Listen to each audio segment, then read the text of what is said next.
Although, দো আর even though এই তিনখানি শব্দের মধ্যে পার্থক্য আজ আমরা শিখব। এই তিনটি শব্দই বৈপরীত্য বা একটা কন্ট্রাস্ট, দুটো স্টেটমেন্ট থাকে, তার মধ্যে একটা বিপরীত ধারণা, উল্টো কথা বলা থাকে, সেই জিনিসটা বোঝানোর জন্য ব্যবহার করা হয়। কিন্তু কখন কোনটা ব্যবহার করা হয় সেটা আজকে আমরা এই ভিডিওর মাধ্যমে দেখব। তবে অলদো, দো বা ইভেন দো যেটাই ভাবি না কেন, সেগুলো জানার আগে আমাদেরকে বাট বা কিন্তুর ব্যবহারটা বুঝে নিতে হবে।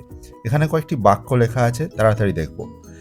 ১ নম্বর বাক্য, আমি ইংরেজি বুঝি না কিন্তু আমি ইংরেজি সিনেমা দেখা পছন্দ করি।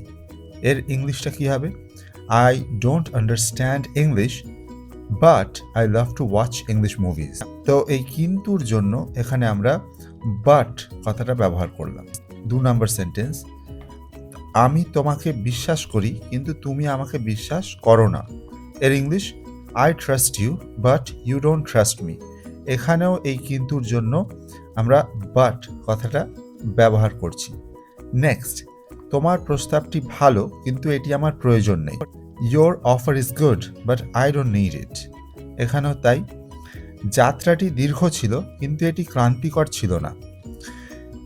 The journey was long but it was not tiring. আমি সফল হওয়ার চেষ্টা করেছিলাম কিন্তু আমি পারিনি। I try to succeed but I could not. তো এই বাক্যগুলোতে আমরা বাট ব্যবহার করলাম কি জন্য? প্রথম যে পার্টটা বাক্যের, যেমন প্রথম বাক্যটা আমি ধরছি, আই ডোন্ট আন্ডারস্ট্যান্ড ইংলিশ, এটা একটা part. I love to watch English movies, এটা একটা পার্ট। দুটো ঘটনা, আমি ইংরেজি বুঝি না, আমি ইংরেজি সিনেমা দেখা পছন্দ করি। এর মাঝখানে এই বাট বা কিন্তু ব্যবহার করা হচ্ছে। আবার সেকেন্ড সেন্টেন্সেও তাই, আই ট্রাস্ট ইউ, আমি তোমাকে বিশ্বাস করি। ইউ ডোন্ট ট্রাস্ট মি, তুমি আমাকে বিশ্বাস করো না, মাঝখানে বাট দিয়ে করা হয়েছে। বাট কখন ব্যবহার করা হচ্ছে? প্রথমেই বলেছিলাম যে বৈপরীত্য বা কন্ট্রাস্ট দেখানোর জন্য আমরা বাট ব্যবহার করি।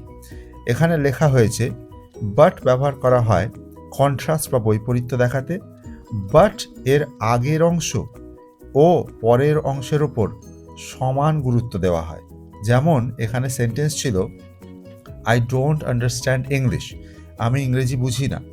I love to watch English movies, আমি ইংরেজি সিনেমা দেখা পছন্দ করি। মানে প্রথম বাটের আগের অংশ আই ডোন্ট আন্ডারস্ট্যান্ড ইংলিশ আর বাটের পরের অংশ I love to watch English movies, দুটোর মধ্যে বৈপরীত্য আছে, কন্ট্রাস্ট আছে, কিন্তু দুটোতেই সমান গুরুত্ব দেওয়া হয়েছে। অর্থাৎ যেমন ইংরেজি না বোঝাটার উপরেও গুরুত্ব দেওয়া হয়েছে, তেমনি ইংরেজি সিনেমা দেখা পছন্দ করার উপরেও গুরুত্ব দেওয়া হয়েছে।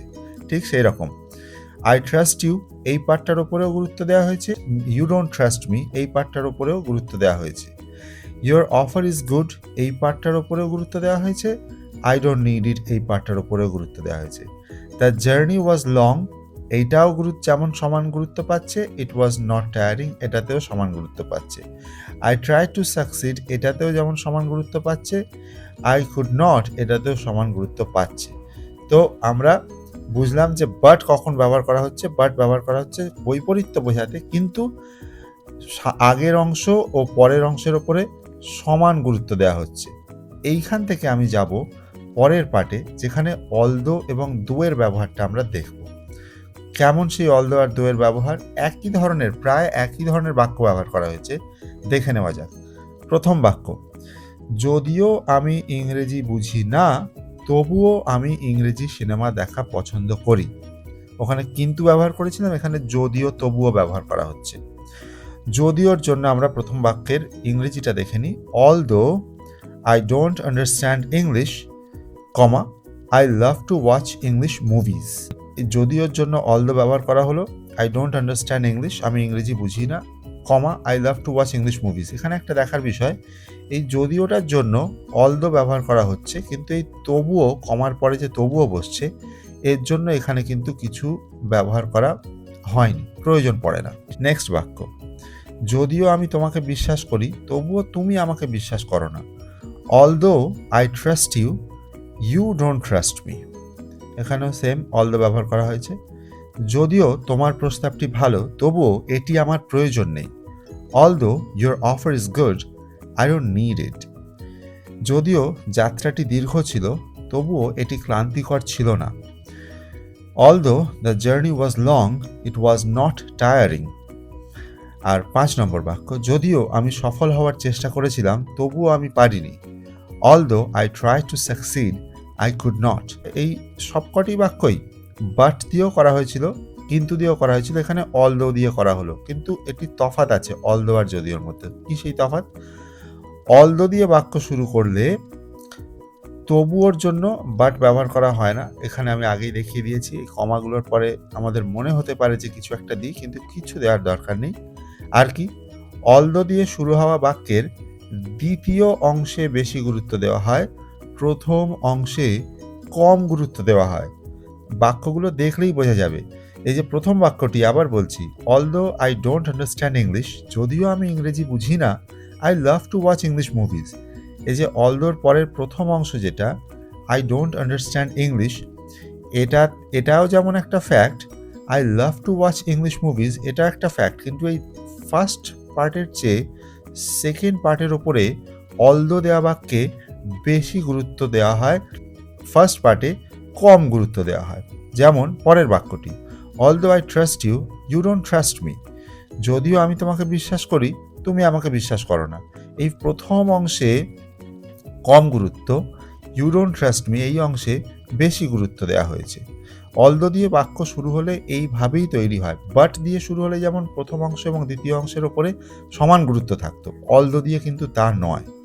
তৃতীয় বাক্যে এইটাই বুঝি, although your offer is good, যদিও তোমার অফারটি, প্রস্তাবটি বেশ ভালো, আই ডোন্ট নিড ইট, আমার এটি প্রয়োজন নেই। তো এই প্রথম অংশে ইয়োর অফার ইজ গুড এর চেয়ে কিন্তু আই ডোন্ট নিড ইট এইটার উপরে বেশি গুরুত্ব দেওয়া হয়েছে। Same, although the journey was long, যদিও যাত্রাটি ছিল দীর্ঘ তবু এটি ক্লান্তিকর ছিল না। ইট ওয়াজ নট টায়ারিং এইটার উপরে বেশি গুরুত্ব দেওয়া হয়েছে। আর 5 নম্বর বাক্য, although I tried to succeed, যদিও আমি সফল হওয়ার চেষ্টা করেছিলাম তবু আমি পারিনি, এই দ্বিতীয় পার্টের উপর বেশি গুরুত্ব দেওয়া হয়েছে। তো অলদোর এটাই হচ্ছে নিয়ম, যে বাটে যেমন প্রথম এবং দ্বিতীয় পার্টের ওপর সমান গুরুত্ব দেওয়া হয়েছিল, এখানে লেখা ছিল যে বাটে আগের অংশ এবং পরের অংশের উপরে সমান গুরুত্ব দেওয়া হয়, কিন্তু অলদোর ক্ষেত্রে দ্বিতীয় অংশে বেশি গুরুত্ব দেওয়া হয় আর প্রথম অংশে কম গুরুত্ব দেওয়া হয়। এবারে আমরা একটা জিনিস বুঝবো যে দো কখন ব্যবহার করা হয়। অলদো আর দো এদের মধ্যে তফাৎ বা পার্থক্য খুব একটা কিছু নেই। যেমন মানুষের একটা ভালো নাম থাকে, একটা ডাক নাম থাকে, এই অলদোর ডাক নাম হচ্ছে দো। তো অলদোর মধ্যে আর দোয়ের মধ্যে একটা বেসিক পার্থক্য আছে, সেটা কি? সেটা হচ্ছে যে অলদো ফর্মাল সিচুয়েশনে ব্যবহার করা হয়, যেমন কোনো ইমেল রাইটিংয়ের ক্ষেত্রে বা কোনো লেটার রাইটিংয়ের ক্ষেত্রে, কোনো অফিসিয়াল পারপাসে যখন আমরা কোনো বাক্য ব্যবহার করি তখন অলদো দিয়ে লিখব। আর দো ইনফর্মাল সিচুয়েশনে ব্যবহার করা হয়, কনভারসেশনের ক্ষেত্রে অলদো না বলে ইউ ক্যান অলওয়েজ ইউজ দো, অলওয়েজ দো ব্যবহার করা যেতে পারে। কয়েকটি বাক্য দিয়ে বিষয়টি বোঝার চেষ্টা করব। Although I am busy, I have time for you, যদিও আমি ব্যস্ত কিন্তু তোমার জন্য আমার সময় আছে। এই অলদোর জায়গায় আমরা লিখতেই পারি though I am busy, I have time for you. Although I am lazy, I study hard, যদিও আমি অলস তবু আমি ভালো করে পড়াশোনা করি। Though I am lazy, I study hard, একই ব্যাপার। Although it is winter, the temperature is high, যদিও এখন শীতকাল তবুও তাপমাত্রা বেশ ভালোই আছে। Though it is winter, the temperature is high. তো অলদো আর দো এর মধ্যে সেরকম কোনো তফাৎ বা পার্থক্য নেই। অনেক ক্ষেত্রে এই যে রিভার্স কথাটা লিখে রেখেছি, তার মানে হচ্ছে যে অনেক ক্ষেত্রে এই অংশটি পরে বলা হয় আর এই অংশটি আগে বলা হয়। যেমন এই যে বাক্যটি লেখা রয়েছে, although I am busy, I have time for you, কেউ বলতেই পারে I have time for you although I am busy, মানে এইটা ফার্স্টে চলে গেল, এটা পরে চলে এলো। দো এর ক্ষেত্রেও তাই, I have time for you though I am busy, same এই বাক্যগুলো তাই হতে পারে। I study hard although I am lazy, I study hard though I am lazy.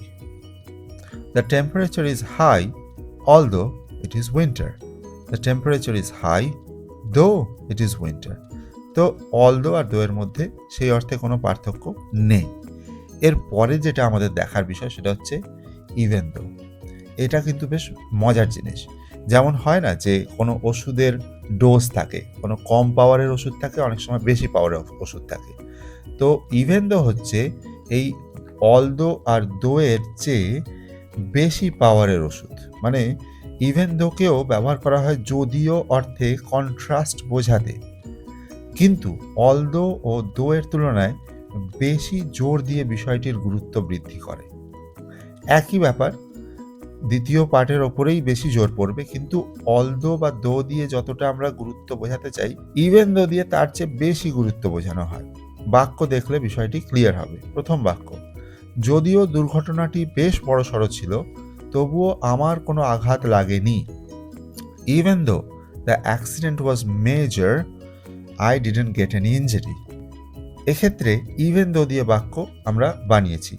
তো ইভেন দো হচ্ছে আরও হাই ডোজ, আরও বেশি গুরুত্ব বোঝানোর জন্য। কোন পার্টের ওপরে গুরুত্ব? এখানে একই, দ্বিতীয় পার্টের উপরেই বেশি গুরুত্ব দেওয়া হয়, প্রথম পার্টটা জাস্ট বোঝানোর জন্য।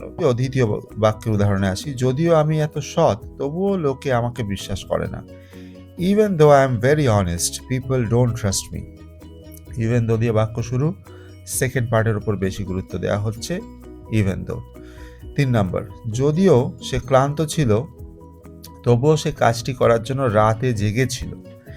Even though she was tired, she stayed up to finish the task. যদিও কাজটি কঠিন ছিল, তবুও সে সফলভাবে কাজটি করেছিল।